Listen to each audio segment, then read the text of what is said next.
hypnotic dance. She holds me here with only a glance. She's over me.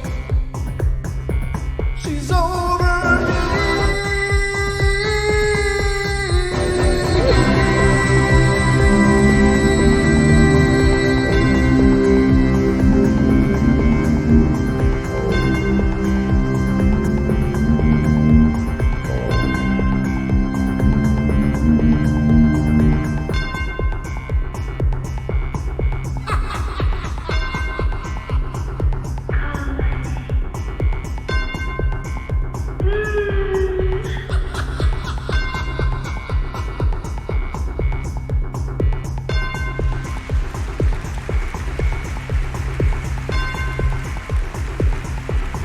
Everybody, welcome to another fine evening of the Paranormal Portal Bedtime Stories From Beyond. I'm your host, Brent Thomas, and you're stuck with me for the next hour-ish, whatever that equals. Usually it's around 50 minutes to an hour, but thank you all for being here, and I'm seeing all you guys come in and be a part of this, which is always wonderful. Makes me feel all warm and fuzzy, which is important for me because it's cold as hell here.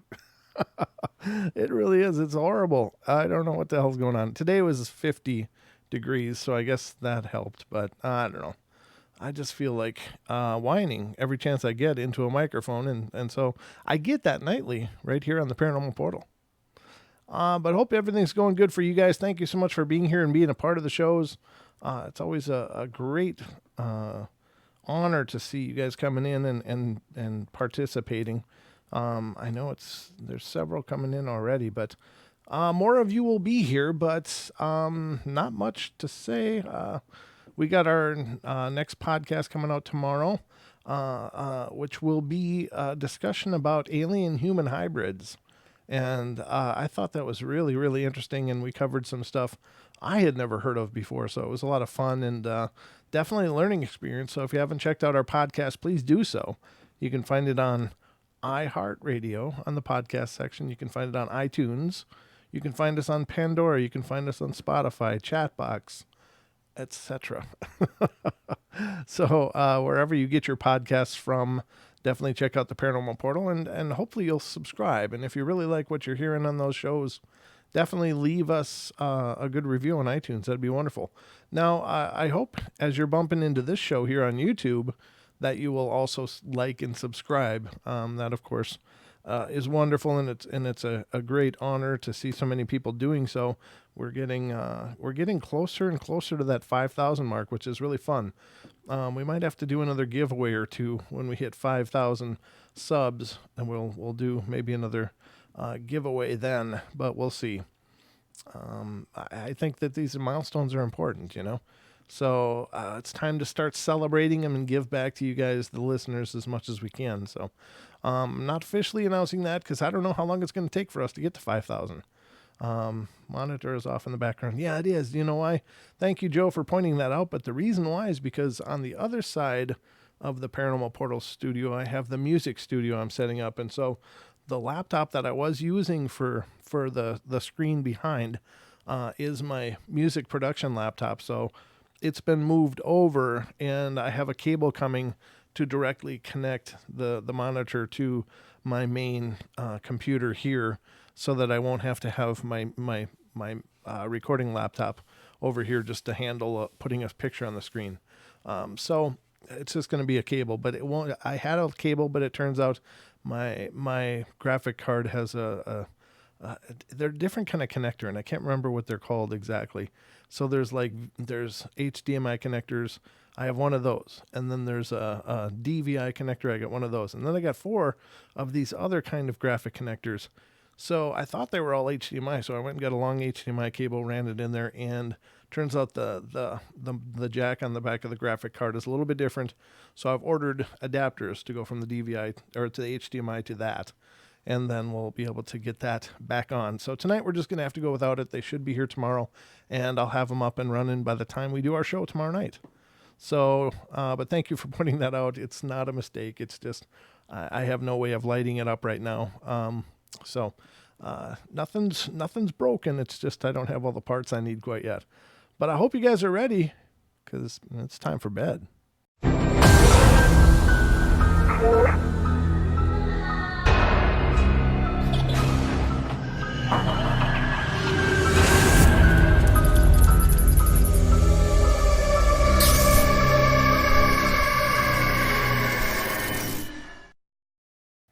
right, so yeah, exactly, and they're coming. The adapters are coming via Amazon Prime, so I'm getting them as quickly as possible. But I ordered them last night, and they will be here tomorrow. So, according to Prime, anyway, we'll hopefully not be disappointed. But if tomorrow night comes and I don't have them, I'll just stick a USB stick in the TV and put something on the screen that way. So either way, the screen will be on tomorrow. But anyway, got some stories lined up for you guys. I hope you guys will remain plenty entertained. That's always my objective here on the show. Let's see. If you want to be a part of the show, if you have an experience of your own or some thoughts about a phenomena that we're discussing, I'd love to hear them. And you can certainly do that and be a part of the show by calling 720-923-0500. Again, 720-923-0500. I don't like this winter air at all. It's so dry. Turning on heaters and it just, ugh. I need the tropics. I need tropics. Someday. All right, so I got some stories pulled up here, and I guess I'll just get started on them rather than me whining. How you doing, Ronan the Voice? Let's see who's here. Let's just take a look at the participants. We got Beth Fierce here. Hi, Beth. Bigfoot in Germany. Good to see you, brother. Hope everything's going good for you. It's been you've been kind of here and then not here, and so I hope everything's well. Duke, how you doing, Duke? Great to see you. That's Brian Sullivan. For those of you who may not be familiar with the Duke, and his channel, of course, is World Bigfoot Radio, and you can check that out right here on YouTube. Definitely check it out. He's got some amazing episodes up, hundreds of them, or dozens of them anyway. I mean, it's just he's got a lot of great shows. Cameron's here. How you doing, Cameron? Elaine Clifford. Hello, Elaine. Gemini. Great to see you, Gemini. Gentry is here. I Am Pam is here. How you both doing? Great to see you. Joe Kukowski, Lisa Heilman, great to see you both. Matthew Learned, and Mogoyan Monster. I think you pronounce it a little bit different than that, but I'm doing the best I can. But yeah, it's a cool name. Great to see you both. I am here. Regula. Oh, hey, Regula. I miss you. Good to see you. Real Deal is here. Ronan the Voice is here, and William Bennett is here. Great to see all of you. Thank you so much for being here. And that's just the names that have showed up so far. So as more come in, just tell me hello, and I'll make sure to try to see the chat to give you a shout out. So anyway, let's get to the first story tonight, and this is coming from Wisconsin. I grew up looking at Wisconsin. I grew up right on the Mississippi River in the south of Minnesota.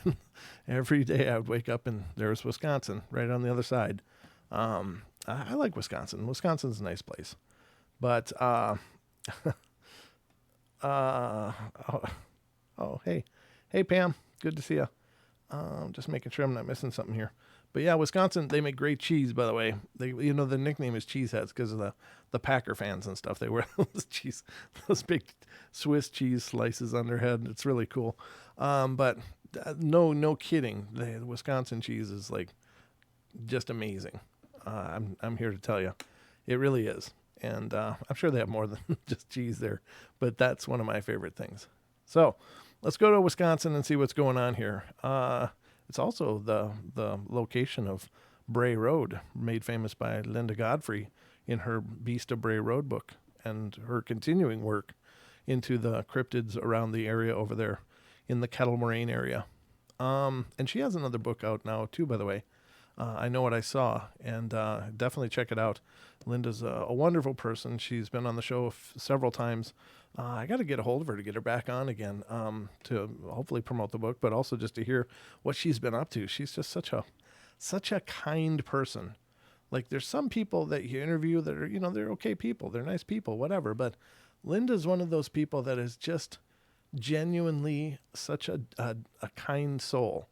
I don't know how else to say it, but she's just a pleasure to talk to.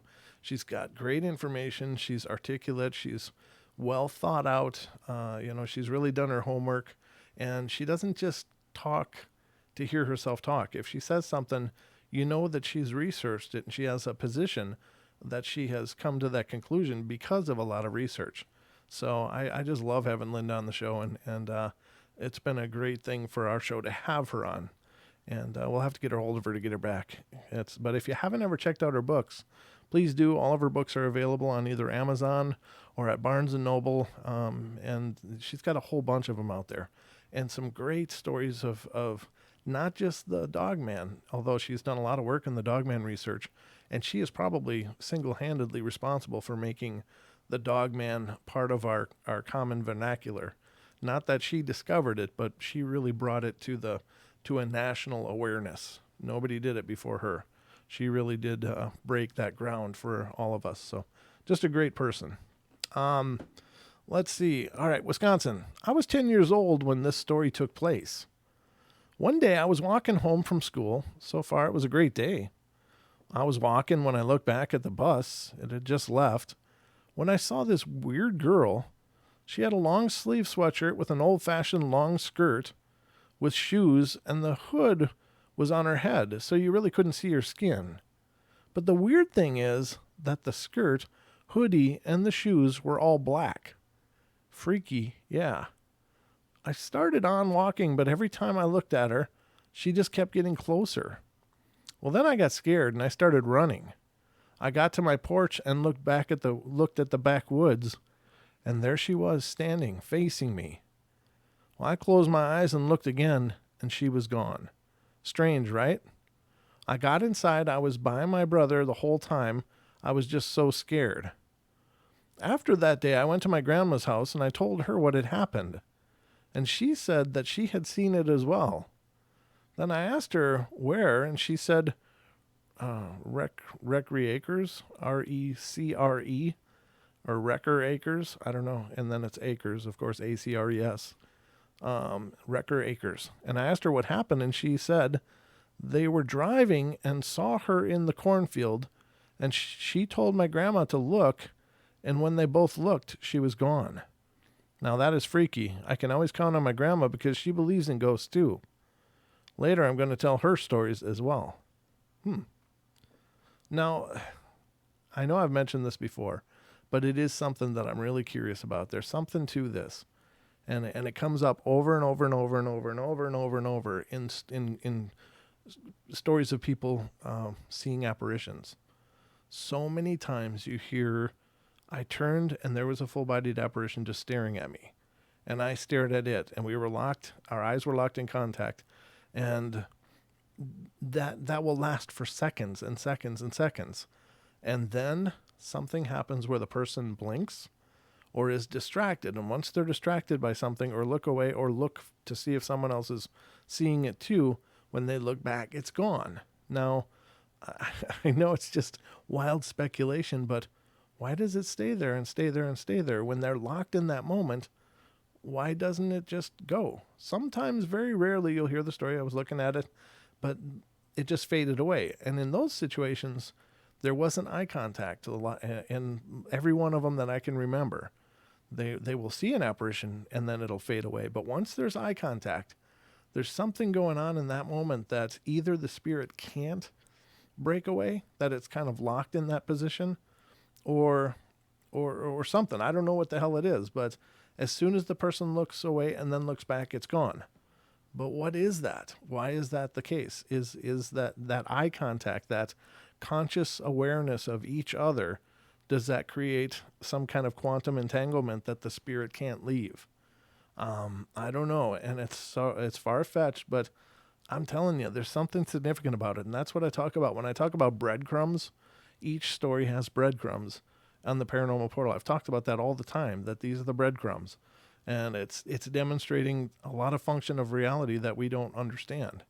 And I think that that's one of them, that there's something about the entity being aware of the person and the person being aware of the entity creates like a lock of some kind. It's just like a joining of consciousness just for those few seconds, however long it lasts.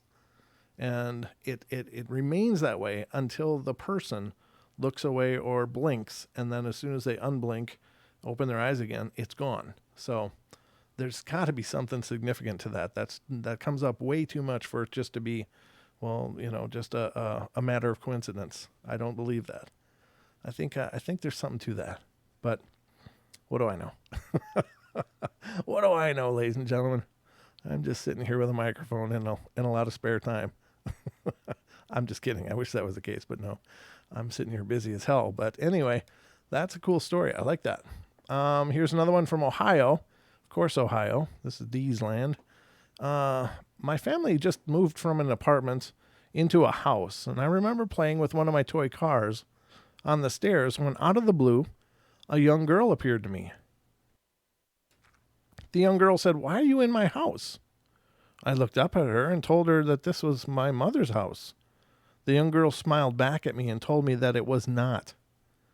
I remember there was something odd about this girl, but I wasn't exactly sure, being a 4 or 5-year-old at the time. Furthermore, she didn't appear to be like the kids I saw living in our old apartment building. I could see right through her, and she moved really quickly. 1 minute she was in front of me, and seconds later right behind me, and I recall thinking that this new friend of mine was really different.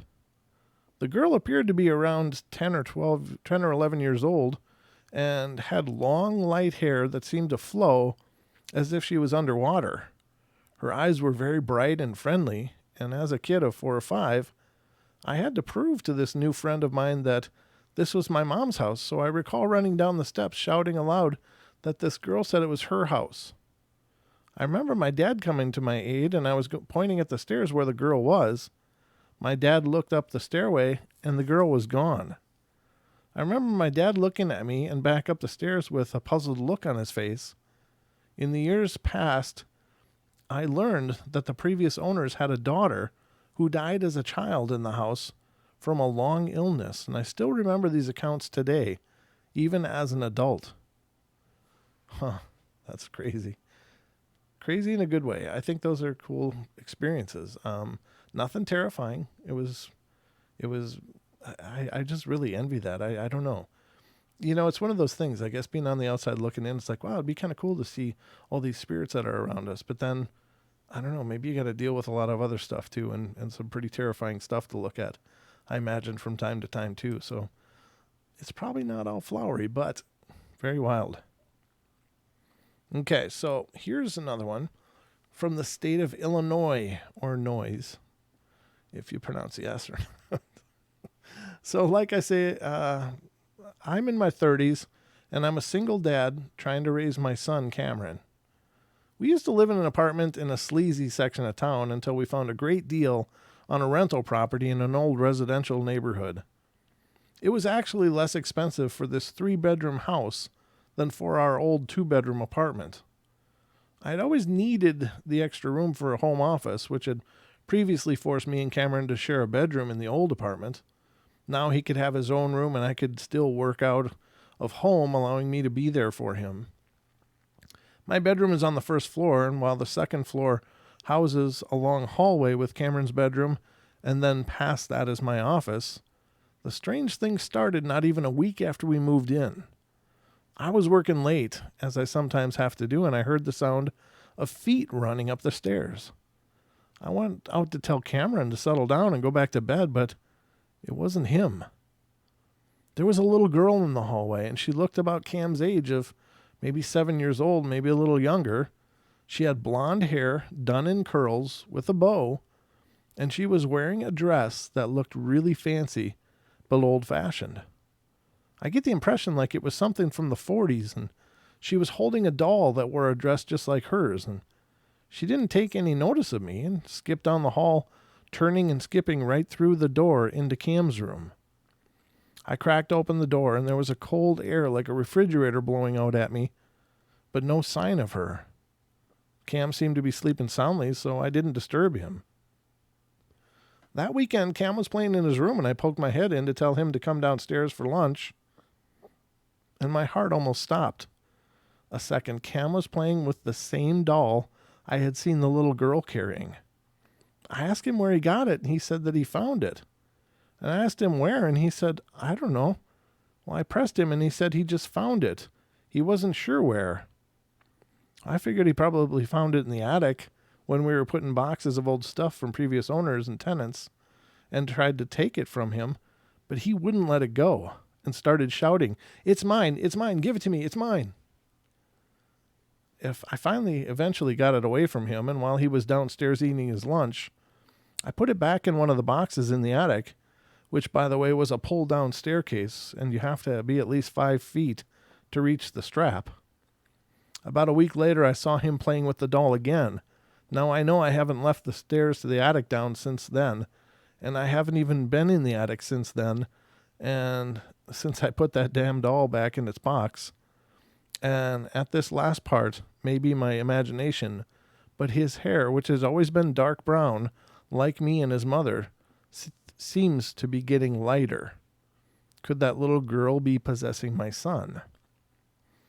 Well, I'd be really surprised if you would notice hair changing. I don't think generally possession, as I understand it, doesn't include like drastic changes of hair and stuff like that. That's when I was young, my hair was like platinum blonde. It was just really, really blonde, almost white blonde. It was just very, very light, kind of like Lucius Malfoy in the Harry Potter movies. It was just really, really light blonde. And then as I aged, it became brown, and then it went darker brown. Well, first it was blonde, then like a sandy blonde, to a light brown, then a brown, and then to white. I mean, my hair is actually all white. It's been turning white since I was 16. I don't know. I don't know why, but I color it obviously because I found time in a bottle. And, I don't know that having a spirit presence. Now, I have heard stories of people getting white stripes in their hair after seeing ghosts. That's an old legend that's been around forever of people getting white hair from seeing ghosts, but I don't recall anybody becoming possessed and actually having a transformation of their hair. Now, possession can make the transformation of facial features because the muscles work differently for the spirit than they do for the person, and attitude changes, of course, but I don't think it includes like hair changes. That's pretty different. So I would assume, just an assumption, but I would assume that it's just a factor of him growing. But it is curious that doll and his hair change happened at the same time. I don't know. That's really curious. But that's just me inserting myself into this conversation. I don't know. But I'm the host, and that's kind of my job, I think. I think it is. So anyway, but very curious. Let's go to the next one, and this one has to do with Ouija boards. I'm telling you, spooky things, those Ouija boards. All right, and this one comes out of New Jersey. Would you hear my stomach? It just went... I think I'm possessed by bratwurst that I ate. It's haunting me. Sorry. If you could hear that, I'm sorry. It was really pretty loud. All right, so... Yeah, don't touch Ouija boards. Here's the thing. And I've said this many times. It really was my... Oh, no. Moog, it was not gas. I didn't have any embarrassing gas on the air. It was my stomach. Seriously, it was. It was just like that. If it's the other kind of gas, you can't miss that. I'm just here to tell you. But the Ouija boards are not inherently dark by themselves. I really firmly believe that. I know that other people have other opinions, and that's fine. I'm just telling you what my opinion is. As a decoration like this one. This one's never been used. I literally got it from the store, got it out of the box, put it on the wall, attached it, and it used to fall down a lot, but I've since nailed it up so it stays put, except for the planchette, which once in a very, very great while will still fall. But I don't think that it's anything. I don't think it's any more dangerous than like a Homer Simpson placemat for your cereal bowl. It's just a design imprinted on a piece of material, and that in and of itself is nothing. But once you use them, then they can become potent because you are aligning those things with the spiritual practice, and it becomes a gateway. It becomes a manner of channeling. Now, Ouija boards are a blind channel, where, and I think that's what makes them really unpredictable and dangerous. And that's why it's really important to know what you're doing, because whenever you're using a Ouija board, you're saying, are there spirits here? If you'd like, come through us and tell us through the board. Well, you are the conduit. You are making yourself a conduit. So, and that conduit is blind. You haven't singled out anything with intention or anything. You're saying, are there any spirits here that want to talk? Well, maybe there are, and maybe they're the kind you don't want to talk to. But once they come through, then you've got more to deal with. So, I would just say that if anybody is in the practice of playing with Ouija boards, learn about cleansing, learn about, blessing a space, learn about protecting a space from dark energies, and then do your session. And then when you're done, learn about closing sessions, because you should never open a portal that you can't close. And it is a portal of a kind. You are creating a channel. It becomes a focal point for a spiritual energy to come through. And that basically by definition is a portal. And so learn about how to close it. And it's not just moving the plastic thing over goodbye. That is not effectively closing the portal. You have to do it through, you can use like the Lord's Prayer if you're Christian. You can use holy water if you're Christian. You can use sage. You can use some mantras, or you can use crystals. You can use candles, whatever. There's a gajillion ways to close it, but just make sure it's a powerful thing for you, that it resonates with you. The portal's never going to be about telling people what to believe or what not to believe, but I think we've all heard enough horror stories of people using Ouija boards that you definitely should know what you're doing, because when you're creating a blind channel, you're like creating a lamppost. Like, okay, come here to talk, and whatever's in the area, whether it's a part of you and attached to you, or if it's something just in the area wandering lost, then you get to deal with it. So just know how to protect your space. So anyway, that's my usual repetitive diatribe that I always go into about the Ouija boards. Take it or leave it. That's my 2 cents. So let's go to this one. It's New Jersey. I've been reading comments of Ouija board usage and thought I would post my experience when I was younger. As a teen, I was given one for a present. Happy birthday. Talk to Grandpa. No, just kidding. And used it and had fun. Don't remember what we contacted spirits, but I am amazed at how it moved on the board when we were barely touching it. Years later, I was in my 20s. A friend of mine told me she thought that her apartment was haunted. So one night, we decided to see if we could confirm that it was haunted. She told me that she would notice that the light over the table would sway back and forth, and I did notice it move slightly. And we were facing a main street, and I commented that maybe traffic was causing it to swing. But after watching it for a while, and it did move, and no cars were passing by. She said that she saw a face in the bare light bulb in the living room, and if you stared at it for a while, I think you would see the face. And there were other strange happenings, so we decided to use the Ouija board to see if we could contact someone or something. See, it's the something part. That's where it always goes south. So there were 3 of us there that night, my friend and sister-in-law and me. And actually, if you want to get technical, I was pregnant with my daughter, so there were 4 souls there.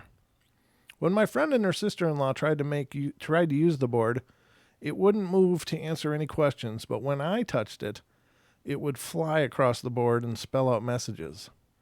Well, I don't know if there was really a spirit there, because a full story came to me in my mind, and it played out on the board. And I wondered if I was controlling it, making up the story that was in my head, or was I receiving a message before the board spelled it out? The story was about a poor maid that got pregnant by her employer, was kept captive in the attic of the house, and we were in, and when she had the baby, they told her that it died, but they really took it from her and gave it away. Sounds like a cheap movie, doesn't it? Well, we tried to look up the history of the story, but there had been a fire that destroyed records from that time frame of the story, so we could never prove or disprove the story. One thing my friends questioned was why the board worked so well when I took hold, and in my mind I thought because I was making up the story and controlling it, but the answer was The answer we got was that I was of two souls and it was easier to communicate through me. Needless to say, I let go, vowing never to use it again because I was afraid for my unborn child. Good call. Huh. All right. That's a good story, I guess. I don't know. I worry about pregnant women being involved in anything paranormal because I don't know. You're rolling the dice not only for yourself but for your unborn child, and I think that can be dangerous. I would think. I mean, I don't know. Maybe it's nothing, but I would just I would err on the side of caution of that one every time. Again, from Ohio comes another one, and this has to do with sleep paralysis. So I've read some of the story about people getting attacked at night, and they sound a lot like mine. I was 16 years old, living in New Philadelphia, Ohio, in a one-room apartment with my dad, and he had the living room, and I slept in the bedroom. So I had my bed placed against the wall, no bed frame, just a mattress, with one window in the room. After about 1 month of living there, I got weird vibes all the time when I came home from school alone. And it first started when I came home and went into the kitchen. All of the drawers, oven, and fridge were wide open, which I thought was really odd. A few days later, I came home and heard a scratching noise in my room. I thought maybe my father was in my room, so I went in there, and the noise was coming from my closet. I opened up my closet, and the hangers were moving, scratching the closet door, which I really didn't think anything of it. Really. So now one night I was laying down in my bed, and I'm a very light sleeper, so I was looking around my room when I saw a shadow of a body on the wall that had to have been hanging from a rope. Well, I got a little freaked out, but still I just laid there, thinking that someone hung themselves in my room, but where and how? There was nothing on the ceiling, plus there were no trees out of my window that they could have used. Then one night I had a horrible dream that I was stuck to my ceiling as if something was holding me against it. Then it started to pull me out into the living room, and I could see my father in my dream trying to yell out for him, but it was as if he could not see or hear me. Then I woke up super sweaty and scared out of my wits. Then again, a few nights in a row, something was banging on the inside of my closet. I didn't even really pay any attention to it, and one night I even thought it might be a bat. I don't know why, but I did. Then a month later, forgetting about what I saw, I went to bed one night and woke up in a way that I never want to wake up again. I woke up in the middle of the night around 3:30 a.m. with my chest in the air, as if someone was pressing on my back, and there was a tight grip around my throat, all at the same time making me unable to yell for my father. My heart was beating fast, and I was sweating very hard because my body was so hot. This went on for a good 30 seconds, and I could not move a bone in my body or even speak a word. And then I passed out. I woke up in the morning with pain in my whole body. My whole body was cramped up, and my back stung or burned, and you could say. And so I went to the bathroom and looked in the mirror, and it says I had 6 about 2 or 3 inch scars on my back. I freaked out, and I ran into my bedroom, and there was blood on my sheets right where my back was laying. So I pushed my bed against my closet and never moved even after this. There were still nights I heard banging in the closet, and I just closed my eyes and tried to sleep until we moved out a few months later. That's the end of my story. I only told one other person about this story before, and they stopped talking to me. That's too bad. That's horrible. Also, after that, I moved out of the apartment down the street. My father still lives there, and every time I go home and walk down the same streets, I always feel and hear someone right behind me. Creepy. That's all kinds of creepy, ladies and gentlemen. People do get attacked in their sleep, apparently.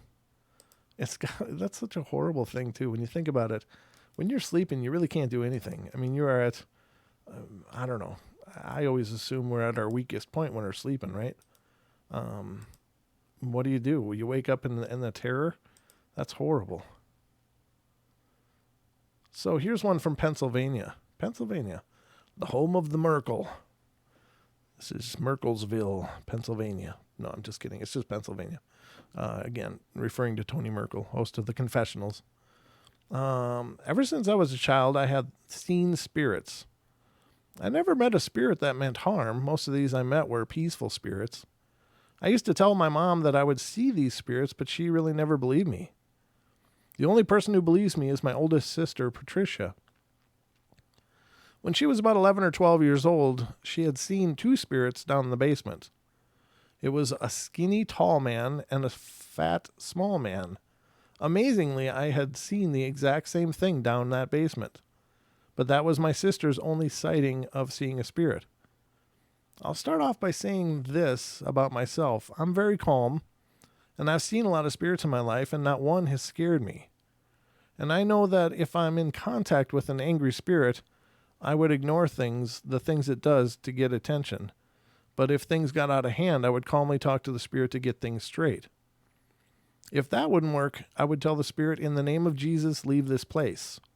Or anything else with the name of Jesus. If you guys ever encounter a spirit, make sure you do it in a calm manner. Do not let the spirit know that you are scared or vulnerable to his tactics to get your attention. I have a ghost in my house at this moment, and I'll tell you my other story with my friend and the ghost in my house now on my next post. Okay, well, thank you for those tips. I think that it is true that showing fear being startled is a natural state. I mean, we all get startled. It's just, things we're not expecting happen. Ooh, it's a startle. But to be afraid is a surrender. And I think that there is power in not surrendering to fear. We create our reality. We create our experience. When you are showing fear, you are diminishing your own aura. You are diminishing your natural defense because you feel powerless. You feel something has power over you and makes you feel scared. And when you diminish your aura, of course, you become more susceptible to attack. So take it or leave it. Again, I don't mean to get so preachy. It's never my intention for the show, but I just feel that sometimes it's important to at least share what I think. Maybe it will help some of you out there listening if you're ever in a position where you're being terrorized. And I get reached out to all the time of people that are experiencing things and are asking for advice or guidance or something, and that's humbling, and it's also kind of nerve-wracking too, because nobody really knows for sure.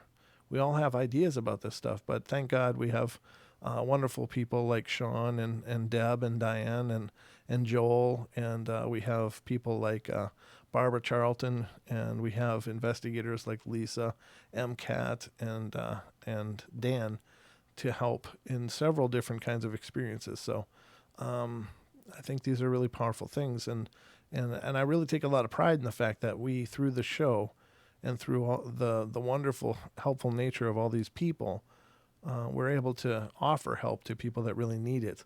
And there's no charge. These people are not charging anything, but they just want to help. They do accept donations, most of them, but it's not a requirement. So I think that that's pretty powerful. So if you're out there listening to the sound of my voice and you have some real problems going on in your situation, email me, paranormalportalradio@gmail.com. Let me know what's going on, and we'll talk about it. And if you want the help, I'll certainly get you in touch with one of those people that's willing to step up and be there to help out. They've been absolutely amazing for several people. Several people have reached out to the show for help because they're going through something absolutely terrifying, and they have done a lot of amazing things for people and help them to either diminish greatly a very terrifying situation or to eliminate it altogether. So it's wonderful, and these are great people. I wish I could take more credit about it, but it's all them just stepping up and saying, hey, I just want to help. If you ever hear of something, let me know. And so we do. We definitely do. Okay, let's see. This one I just read. Let me close it. Okay, so the next one's coming from Washington. Right next door here. That's the home of Germer, Wes Germer. He's over on the coast there somewhere. But let's see what's going on in Washington. As long as I can remember, the supernatural has always been attracted to my family. Demons, ghosts, spirits. I've come to realize that they always seem to be causing mischief around the houses we live in, following us and being the reason for many of our own places having been blessed by priests. As a moth takes to a bright light in the dark, the unexplained takes to my family, and I'm convinced it's my sister. Let me tell you a little bit about my family. In some way or another, we all ended up in Spokane, Washington. Oh, that's funny. That's not real far from us. That's like an hour and a half drive away from me. And I have an older sister, 33, and an older brother, 27, and a younger brother, 18. And I seem to be smack in the middle at age 21. My mom and dad have been divorced since I was a little kid, so if I did see them together, it would weird me out. A long time ago, when my sister was in her teens, she and her friends got together for what seemed to be a mere child's play. Here it comes. They pulled out the Ouija board, and they put together with cardboard. On the backside of the cardboard, in each of the corners, the four of them put their own drawing, which depicted them in some way. Ouija boards that have been personally made have an extra work put in them and usually tend to get the most activity. They are, in a sense, more powerful because there are a lot of meaningful to the person who made them. Everyone settled around a circle, sitting on the bed in a dark room in the back of the old 2-story home. They were quietly sitting patiently, fingers barely touching the planchette, asking questions they shouldn't be asking, and getting some real crazy answers. Needless to say, my sister was engaged at the time, and when my brother-in-law walked in on them, he was really furious and made them throw the board out. My sister took the board and folded it into 4 sections and tossed it in the trash. The past was now the past, no big deal. My sister was in the living room doing whatever she was doing at the time. A few nights later, my brother-in-law came into the room and asked, "I thought you got rid of that Ouija board. I told you to get rid of." My sister, simply being a defensive person, threw up her wall and was being cocky, saying that it was gone. However, he was holding it in his hand and could clearly see the crease marks which should have been in it were not there. So assuming that he wanted to play a joke, she figured he just made another one to mess with her. He was very adamant when telling her that it wasn't joking around. She took the board from him just to look it over, and when she turned the board over, all of the 4 corners held the little drawings that they put on the board, something that only the 4 of them really knew about. Even if he did know about the drawings, recreating them was another thing. A week went by and nothing out of the ordinary had happened. Since the night, they decided to rip that board into pieces and toss it into the trash until tonight. Getting up from her movie, everyone was in the living room chilling and hanging out. My sister walked to the kitchen to find something to drink and to get some more food to munch on along with the movie, and sitting on the counter in perfect condition, seemingly staring at her in a weird way, was, of course, the board that I believe is the root of all evil. Scaring the living daylights out of her, and she literally peed herself and went back into the other room screaming. To get rid of it, my brother-in-law took the board and gave it to our uncle. He didn't believe in anything of that nature, which is why we believe it never came back, because we don't know what he did with it to this day. No one seems to really care what he did. For all we know, he tossed it on a shelf in his garage. Ever since then, every house my sister has lived in has strange things happening. Many places she stayed at have been blessed. Eventually, everything stops until she moves again, and it seems to follow her, or a new entity finds her company. As of now, the house she resides in is far from normal, and I'll have to save that for another day. To sum everything up, I thought this story would be a great way to get my foot in the door and let you all know why my family is the way it is, and the cause for a lot of our hauntings. In the future, I'll write more stories about the weird things and what became of them. And another thing, a Ouija board is no game. Even though you can buy it at a local toy store, which I still can't comprehend, and take it home, it opens up a door that is nearly impossible to close. At least it has been for my family. Thanks for taking the time to read my story. I greatly appreciate it. Feel free to comment. Now, here's the thing with homemade boards, ladies and gentlemen. In pretty much every magical tradition, it is important, whatever you make, in order to do the rituals that you intend to do. First of all, buying things of alleged power from a store, you have to charge them. Then you have to do things to them to make them resonate with you. However, if you make something, it is already resonated to you because it's your creation. So there's no need to tune it to your energy or to your intentions or anything, because when you, by virtue of creating it, you are imbuing it with your energy and with your resonance and with your intention. So it's really the point that they're making in that story is absolutely true. That when you make something of a Ouija board, for instance, you take even an old pizza box, write a bunch of letters on it, and use a shot glass with a pointer. Once you've made it, it is tied to you. It's already functioning by your energy. So it doesn't surprise me at all that most homemade boards are much more powerful for the people that made them. Now, that doesn't imply that somebody can home make something and it'll be powerful for anybody else.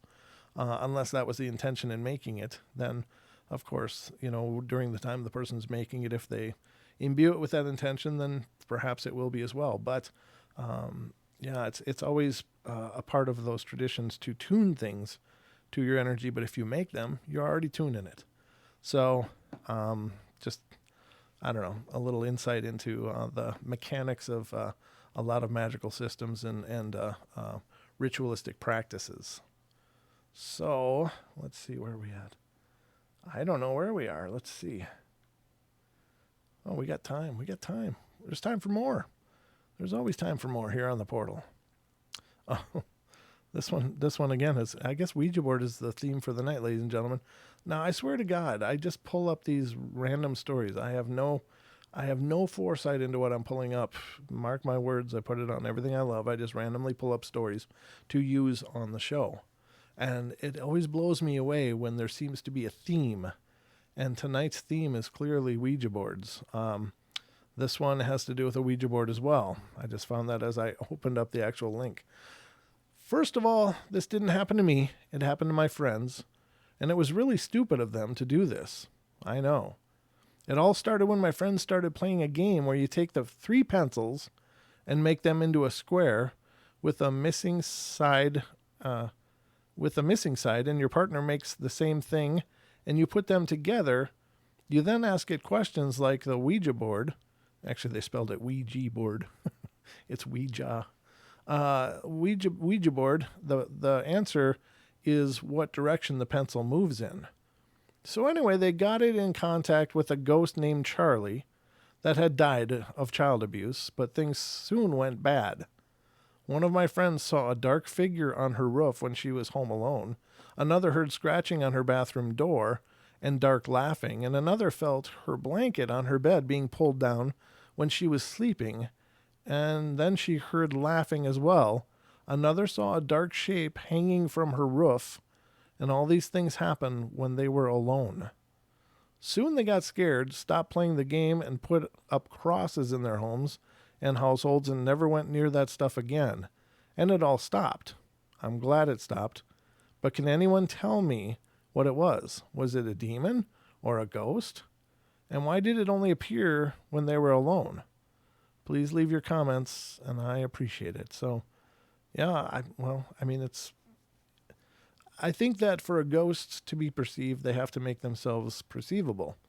And it probably takes a hell of a lot less energy to make yourself perceivable by one person rather than a whole collection of people, because there's a lot of different energies. And so, I'm guessing, I'm just putting some thought into this idea, but perhaps that's why people see it alone. Or if it's a dark spirit, it wants people alone.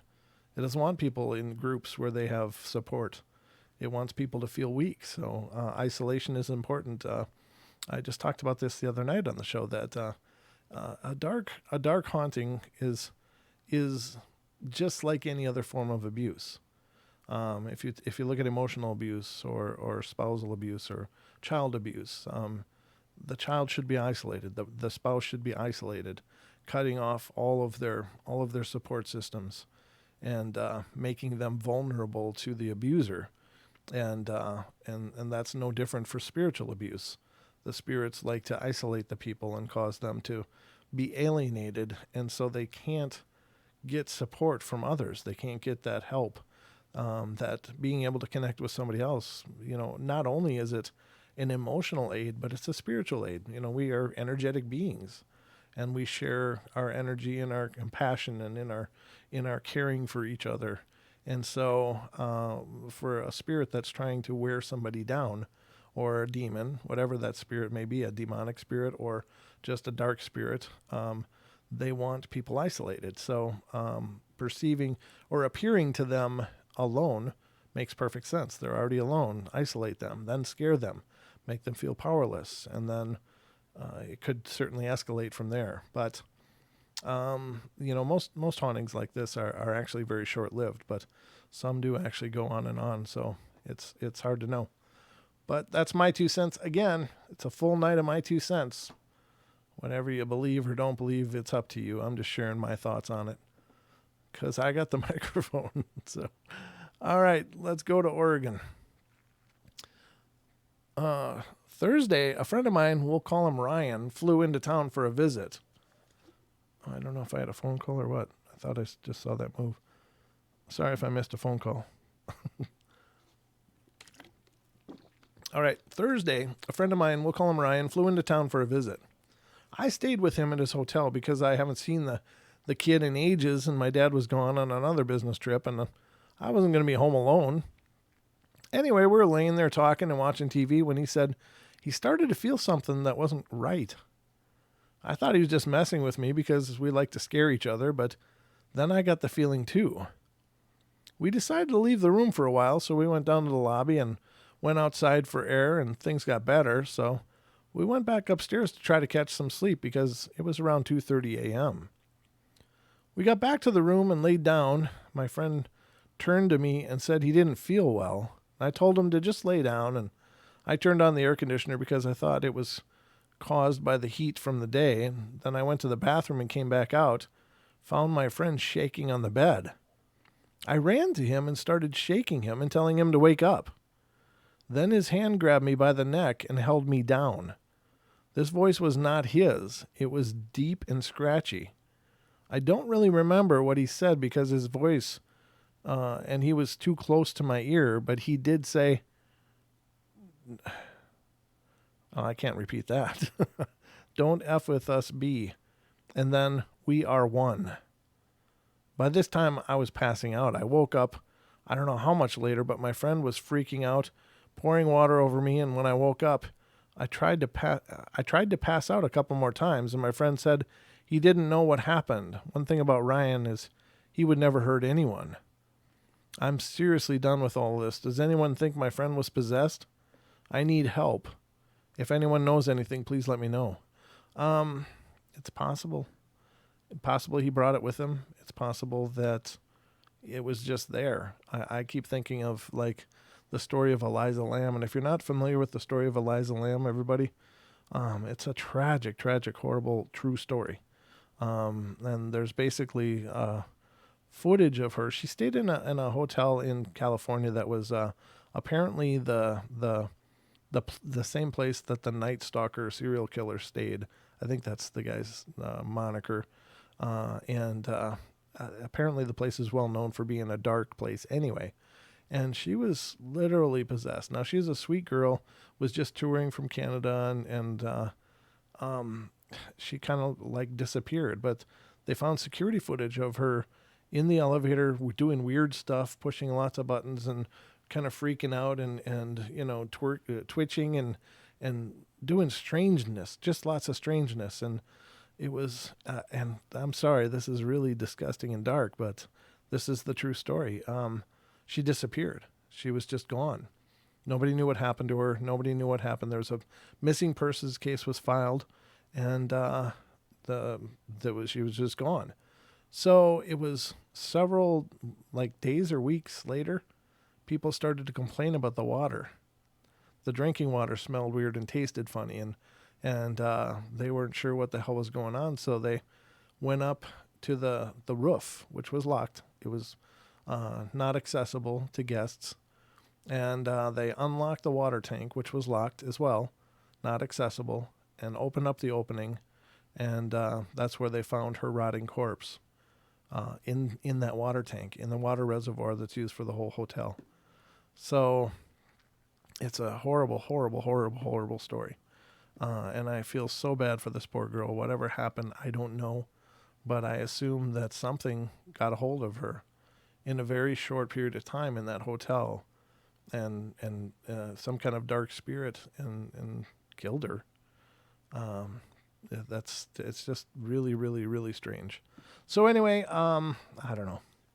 Not the best note to leave the show on, but that's the last thing I got for you guys. That's what I was thinking of as I was reading this story. With this person just flipping out suddenly. There are very, very powerful things out there, and if you're not protected, people can be vulnerable to really quick possessions. It doesn't mean that it'll last long, but a lot of damage can happen in a very short period of time. So, take it or leave it. Again, just my opinions, but it's really, really some really scary stuff. So anyway, that's it. Yeah, I know, Dee, isn't that horrible? That's what I think about too, that poor girl. And then people were actually drinking that water and talking about the weird smell and taste. And it's like, oh no, I would want to vomit for about 3 weeks straight just to cleanse. I just, the whole idea of that is just so awful. So anyway, yeah, that's it for us tonight. Thank you all for being here. A lot of you guys came in tonight, a great crowd. I really appreciate it. I'm absolutely honored. Every night, 7 days a week at 7 p.m. Pacific Standard Time, there's a show happening right here on our channel. So make sure you're subscribed, ring the bell so you get the notifications in case you forget, and keep checking that bell because apparently people on YouTube are having issues with it getting unrung somehow. So keep checking it and spread the word about the portal. Let people know, and watch for our podcast tomorrow on all those podcasting networks I mentioned earlier. We've been doing great in our podcast. It's really growing amazingly, much faster than any other show we have. So we really appreciate your guys' support and in kind words that you've been submitting about that. So thank you all. I love you all. Be good, be kind, be nice. Please take care of each other. Please help each other out. Find the magic in every day, and remember to laugh as much as you can. You guys have a great night, and sweet dreams.